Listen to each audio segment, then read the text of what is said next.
मित्रों, हमारे चैनल में आप सबका हार्दिक स्वागत है। आज हम एक मजेदार और ज्ञान विकसित करने वाली कहानी सुनेंगे। तो चलिए दोस्तों, कहानी शुरू करते हैं।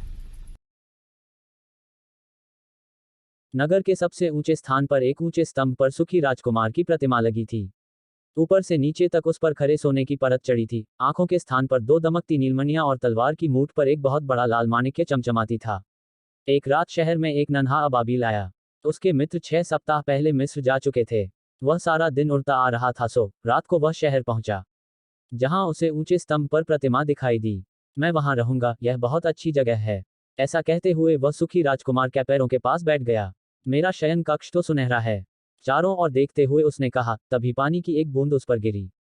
विचित्र बात है, वह चिल्लाया, आसमान में एक भी बादल नहीं, तारे चमक रहे हैं और फिर भी बारिश हो रही है। अगर बारिश से भी न बचा सके तो बुत किस काम का।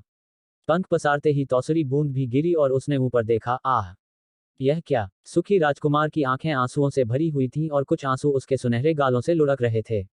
अबाबिल को उस पर दया आ गई और उसने पूछा, तुम कौन हो? मैं हूं सुखी राजकुमार। फिर से क्यों रहे हो? अबाबिल ने पूछा। प्रतिमा ने कहा, जब मैं जीवित था तो मैं जानता भी नहीं था कि आंसू क्या होते हैं। दरबारी मुझे सुखी राजकुमार कहते थे और मैं सचमुच बहुत प्रसन्न भी था। अब मैं मर चुका हूं तो इतनी ऊंचाई पर स्थापित हूं कि मैं शहर की सारी कुरूपता और दयनीयता देख सकता है। भरते ही मेरा हृदय शीशे से निर्मित है, फिर भी मेरे पास रोने के अतिरिक्त कोई चारा नहीं है। क्यों? अबाबिल ने पूछा। बहुत दूर एक गली में एक छोटा सा घर है। वहां एक गरीब स्त्री को विशेष उत्सव में शामिल होने जा रही रानी के साटिन के चोगे में फूल कहरने हैं, मगर कमरे के कोने में बिस्तर पर उसका नन्हा बालक बीमार पड़ा है। वह संतरे मांग रहा है और रो रहा है। अबाबिल, नन्हे अबाबिल, क्या तुम मेरी तलवार का माणिक्य उस औरत को दे दोगे? 22 मिस्र में मेरी प्रतीक्षा हो रही है, अबाबिल ने कहा, जिसे सुनकर राजकुमार उदास हो गया। अंततः उसकी बात मानते हुए अबाबिल ने राजकुमार की तलवार से माणिक्य चोंच में दबाया और शहर की छतों के ऊपर से होता हुआ उस घर में आ पहुंचा, जहां बुखार में तपा हुआ बालक बिस्तर पर छटपटा रहा था और थकान से चूर उसकी मां बेहोश सो रही थी। अबाबिल भीतर गया और उसने बड़ा माणिक्य उस औरत के हाथ मनी, उसे दे आओ। इसे बेचकर वह सुखी जीवनयापन कर लेगा। दुखी मन से अबाबिल ने राजकुमार की एक आंख निकाली और उस युवक के कमरे में रखाया। राजकुमार ने उसे एक रात और रुकने का अनुरोध किया और दूर देखते हुए बोला, नीचे वाले भवन समूह में माचिस बेचने वाली बच्ची खड़ी है। अगर वह कुछ पैसे लेकर घर नहीं गई तो उसका पिता उसे पीटेगा। मेरी दूसरी आंख उसे दे दो। मैं तुम्हारे साथ एक रात और ठहर जाऊंगा, लेकिन मैं तुम्हारी आंख नहीं निकाल सकता। तब तो तुम बिल्कुल अंधे हो जाओगे।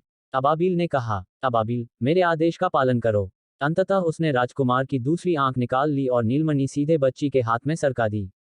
कितना सुंदर कांच का टुकड़ा है, यह तो कीमती लगता है, कहते हुए बच्ची चिल्लाई और हंसती हुई घर चली गई।